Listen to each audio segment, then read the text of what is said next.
Baik, assalamualaikum warahmatullahi wabarakatuh. Salam sejahtera, salam, selamat pagi semuanya. Kita lanjutkan perkuliahan kita hari ini terkait dengan mata kuliah profesi keguruan. Ya, kita lanjutkan di pertemuan keempat berdasarkan Permendikbud nomor 49 tahun 2014 tentang Standar Nasional Perguruan Tinggi pasal 12 ya. Ya, jadi capaian pembelajaran kita hari ini yaitu tentang ilmu pengetahuan ya, pengetahuan praktis, keterampilan, afeksi dan kompetensi yang dicapai melalui proses pendidikan yang terstruktur dan mencakup suatu bidang ilmu keahlian tertentu atau melalui pengalaman kerja. Nah, berdasarkan Undang-Undang Nomor 14 Tahun 2005 ya yang mengatur tentang sikap profesionalisme seorang guru ya, antara lain mengatur kode etik guru. Ya, jadi kode etik guru ini berfungsi untuk memagari ya sikap guru sebagai seorang pendidik. Ada 3 ya. Yang pertama sikap terhadap peraturan perundang-undangan. Salah satu butir kode etik guru Indonesia adalah melaksanakan segala kebijakan pemerintah dalam bidang pendidikan. Kedua, sikap terhadap organisasi profesi. Ya, jadi guru secara bersama-sama maupun pribadi memelihara dan meningkatkan mutu organisasi sebagai sarana perjuangan dan pengabdian serta menjaga martabat pribadinya. Adapun yang ketiga, ya, sikap terhadap teman sejawat, ya ada ayat 7 Kode Etik Guru tertulis bahwa guru wajib memelihara hubungan seprofesi, ya, semangat kesetiakawanan sosial. Ya, ini berarti bahwa guru menciptakan dan memelihara hubungan sesama guru dalam lingkungan kerjanya. Guru menciptakan dan memelihara semangat kekeluargaan dan kesetiakawanan sosial di luar maupun di dalam lingkungan kerjanya. Jadi ya guru bukan hanya di sekolah ya, tetapi guru juga harus memelihara kekeluargaannya, kesetiakawanan sosial ya di dalam lingkungan kerja maupun di masyarakat. Baik itu stakeholder ya dengan orang tua siswa. Keempat, sikap terhadap anak didik ya, guru berbakti membimbing ya peserta didik untuk membentuk manusia Indonesia seutuhnya yang berjiwa Pancasila ya. Kelima, ini sikap terhadap tempat kerja ya, suasana yang baik di tempat kerjanya akan meningkatkan produktivitas. Guru harus menciptakan suasana sekolah yang menunjang berhasil proses belajar mengajar, juga membina hubungan yang baik dengan orang tua dan masyarakat. Yang keenam, ini sikap terhadap pemimpin ya. Sikap guru terhadap pemimpin harus positif, harus bekerja sama ya dalam menyukseskan program yang sudah dirancang bersama. Sikap terhadap pekerjaan ya, seorang guru hendaknya mencintai pekerjaannya, melaksanakan tugas, melayani dengan sepenuh hati dan kesabaran. Dari aspek ketujuh sikap profesional tersebut dikatakan ya berarti guru tersebut merupakan guru yang profesional. Nah, profesionalisme guru merupakan kondisi, arah, nilai, tujuan, dan kualitas suatu keahlian dan kewenangan dalam bidang mendidik dan yang membelajarkan. Guru yang memiliki profesionalisme tersebut adalah guru yang memiliki kompetensi yang dipersyaratkan untuk melakukan tugas pembelajaran ya, membelajarkan. Pendidikan yang berkualitas juga ditentukan oleh guru-guru yang profesional di bidangnya masing-masing ya. Selain pendidikan profesi, guru profesional harus mampu menemukan jati diri dan mengaktualisasikan diri sesuai dengan kemampuan kaidah-kaidah guru yang profesionalisme tersebut. Ya, jadi ada 7 tadi sikap profesionalisme diharapkan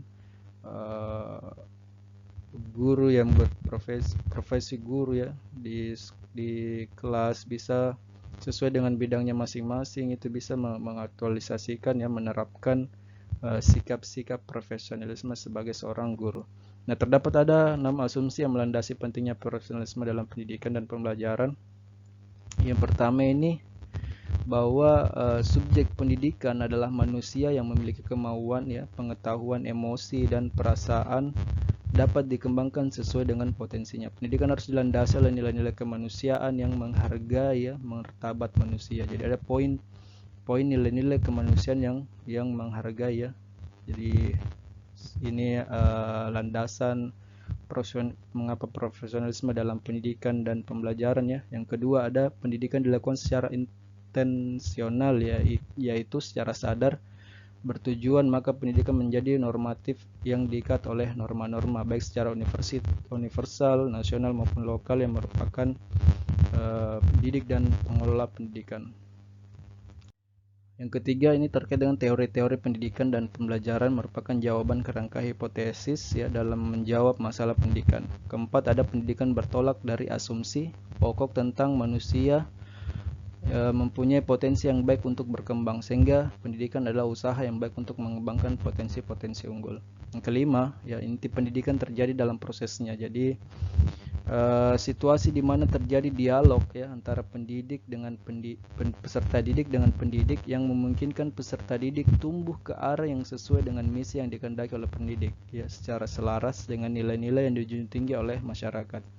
Sering terjadi dilema ya antara tujuan utama pendidikan menjadikan manusia sebagai manusia yang baik dengan misi instrumen untuk mencapai sesuatu.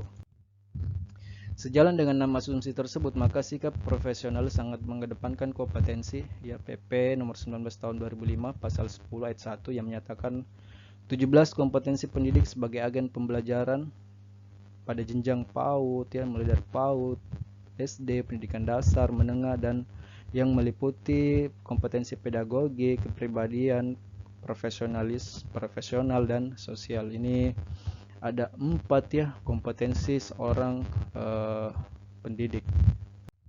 Nah, kompetensi pedagogik ya, kita bahas satu-satu. Dari kompetensi pedagogik ini kemampuan mengelola pembelajaran bagi peserta didik ya. Disebut juga ini kompetensi pembelajaran ya, kompetensi pedagogik yang dimana pengelolaan pembelajaran meliputi merencanakan perorganisasian bahan-bahan pembelajaran ya, meliputi seperti RPS ya, rancangan pembelajaran semester, RPP, rancangan pembelajaran per semester ya. Kemudian merencanakan pengelolaan kegiatan pembelajaran ya, merencanakan pengelolaan kelas, merencanakan penggunaan media dan sumber pembelajaran, dan merencanakan penilaian prestasi peserta didik dalam proses belajar mengajar ya. Jadi pedagogik ini bukan hanya mengajar ya, tetapi bagaimana kita menyiapkan bahan pembelajaran, bagaimana kita mengelola dalam kegiatan pembelajaran, bagaimana kita mengelola kelas ya, membuat media pembelajaran ya, mulai dari tampilan slide LCD maupun menggunakan bahan-bahan dari karton yang bisa teman-teman guru bisa tampilkan, sampai kepada evaluasi ya. Evaluasi ini terkait dengan penilaian sumatif dan formatif peserta didik dalam proses pelajaran. Nah, adapun yang kedua, kompetensi kepribadian ya, ini dijelaskan dalam pasal 23 ayat 3 butir 4, dikemukakan bahwa yang dimaksud kompetensi kepribadian adalah mengelola pribadi yang mantap, stabil, dewasa, arif, dan berwibawa, menjadi teladan bagi peserta didik dan berakhlak mulia. Jadi memang seorang guru diharapkan memiliki kompetensi kepribadian yang bisa dicontoh ya, yang bisa menjadi teladan yang baik bagi peserta didik. Seperti yang dikatakan Ki Hajar Dewantoro, bahwa guru harus ingarso sung tulodo ya, madya mangun karso, dan tuturi handayani. LPTKI ya, Lembaga Pendidikan Tenaga Pendidikan Indonesia, menjabarkan beberapa kompetensi kepribadian. Yang pertama itu menampilkan diri sebagai pribadi yang mantap ya, stabil, dewasa, arif ya, dan memiliki sikap yang wibawa ya. Contoh bisa saja seperti berlatih menerima dan memberi kritik dan saran ya, membiasakan diri taat peraturan ya, berintegritas, bertindak konsisten ya, berlatih mengendalikan diri, menempatkan persoalan secara proporsional, berlatih melaksanakan tugas secara mandiri dan bertanggung jawab ya. Kemudian menampilkan diri sebagai pribadi yang berakhlak mulia, teladan bagi siswa dan masyarakat, melalui membiasakan diri berperilaku mencerminkan keimanan dan ketakwaan ya, membiasakan diri berperilaku santun. Jadi ketika guru berhadapan dengan siswanya ya, jadi guru memang dituntut untuk memiliki kepribadian yang bisa diteladani ya, baik itu dari sikap aspek agama ya, bagaimana kita memiliki keimanan dan ketakwaan kepada Tuhan ya, kita membiasakan berperilaku santun, sopan santunnya seorang siswa itu bergantung juga dengan bagaimana guru membelajarkan siswanya terkait dengan sopan santun. Selalu mengevaluasi kinerja sendiri, baik melalui berlatih menilai kekuatan dan kelemahan sendiri ya, berlatih menerima kritik dan saran, serta ya, yang keempat ini mengembangkan diri secara berkelanjutan melalui penggunaan berbagai sumber belajar untuk meningkatkan pengetahuan dan sikap dan keterampilan, mengikuti penunjang profesi ya, mengembangkan kegiatan yang menunjang profesi. Jadi memang guru-guru rata-rata biasanya itu KKG ya, kelompok kerja guru, atau MGMP ya, itu salah satu bentuk organisasi untuk melatih atau mengembangkan potensi seorang guru ya, seperti kegiatan-kegiatan yang menunjang profesinya. Nah, Undang-Undang nomor 14 ya tahun 2005 yang tentang kompetensi profesional ya, jadi bahwa guru adalah pendidik profesional dengan tugas utama mendidik, mengajar, membimbing, mengarahkan, melatih, menilai, dan mengevaluasi. Jadi seorang guru profesional ya harus melaksanakan tugas utamanya ya, yaitu mendidik, mengajar ya, membimbing sampai pada mengevaluasi.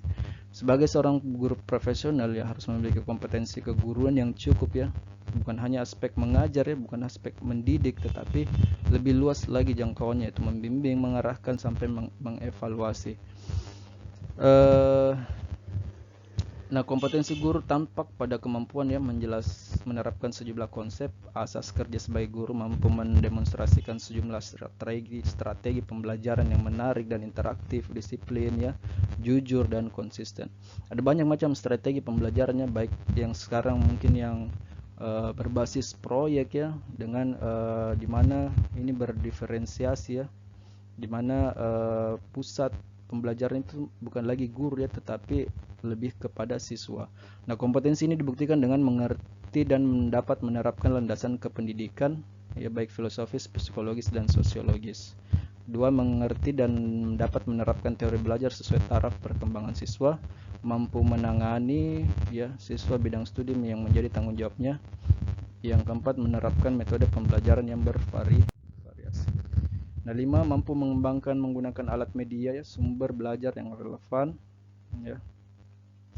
Jadi secara khusus kompetensi ini mewajibkan guru ya memahami standar nasional pendidikan ya, mengembangkan KTSP ya, kurikulum, kemudian menguasai materi standar, mampu mengelola program pembelajaran, serta mampu mengelola kelas. Nah, adapun kompetensi sosial ya, standar nasional pendidikan mengatakan bahwa kompetensi sosial ini kemampuan guru sebagai bagian dari masyarakat untuk berkomunikasi dan bergaul secara efektif dengan peserta didik, sesama pendidik, tenaga kependidikan, orang tua, dan masyarakat.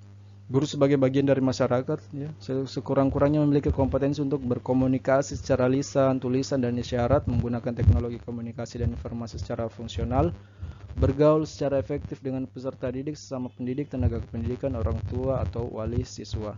LPTK ya, Lembaga Pendidik Tenaga Pendidikan, menjabarkan subkompetensi dan pengalaman belajar sebagai berikut ya: berkomunikasi secara efektif dan empatik dengan peserta didik, orang tua, sesama pendidik, tenaga pendidikan, dan masyarakat. Poin ini dilakukan yang pertama, mengkaji hakikat prinsip komunikasi yang efektif dan empatik, berlatih komunikasi secara efektif dan empatik, serta mengevaluasi komunikasi yang efektif dan empatik. Berkontribusi terhadap perkembangan peserta di sekolah dan masyarakat melalui ya, pertama, berlatih merancang program untuk mengembangkan program pendidikan di sekolah dan lingkungan, berlatih berperan serta dalam penyelenggaraan berbagai program pendidikan di sekolah dan lingkungannya. 3, berkontribusi dalam pengembangan pendidikan di tingkat lokal, regional, nasional, dan global melalui berlatih mengidentifikasi, menganalisis masalah pendidikan tataran lokal, regional, nasional, dan global.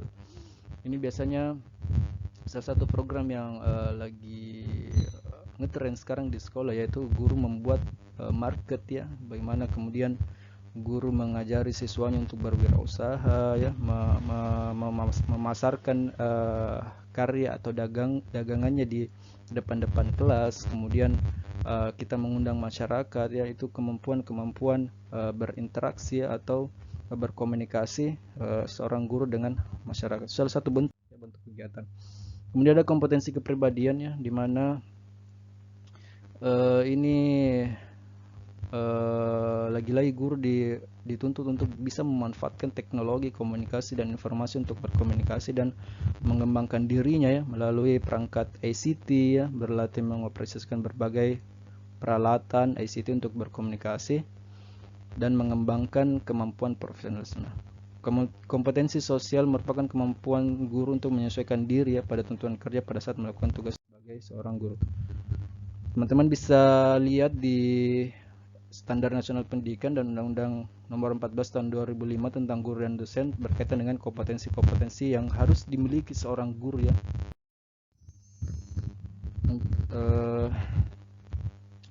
Jadi kompetensi memang ada 3 ya, ada sikap, kognitif, dan psikomotor.